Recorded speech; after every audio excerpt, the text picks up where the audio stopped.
Duty is ours, results are God's.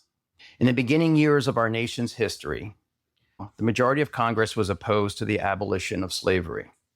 John Quincy Adams fought tirelessly for the freedom of America's slaves.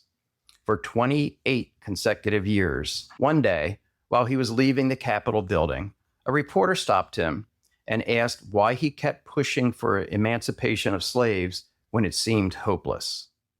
Adams turned, looked at the reporter, and said simply, "Duty is ours, results are God's." There are many types of duties. Depending on the culture, there are societal duties that are expected for its members, some of which are constructive, and some may not be in harmony with God's laws. The origin of moral duty can be traced to the Stoic philosophers, specifically Zeno, the founder of Stoicism.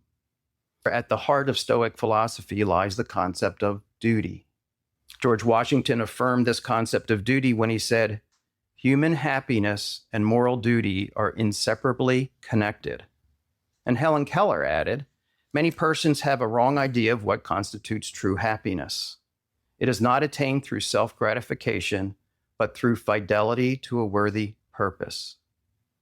Duty, in the Stoic sense, is not merely about blind adherence to arbitrary rules or societal norms. It is about aligning one's actions with the universal laws of God and nature.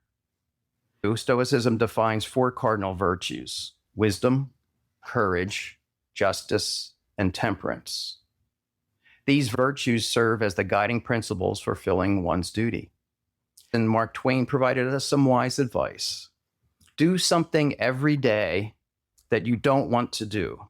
It is the golden rule for acquiring the habit of doing your duty without pain. Dr. Posnecker told me, "The sign of a professional is doing what needs to be done, whether you feel like it or not." Let's talk about duty and personal responsibility. If you have a duty, it is your responsibility to see that that duty is carried out. Pearl Buck, a daughter of Doylestown, wrote, "We need to restore the full meaning of that old word, duty. It is the other side of rights." This personal spiritual duty is to ripen our soul and return to God as a co-worker with God. Our first duty to God is to bring our divine spark into full manifestation.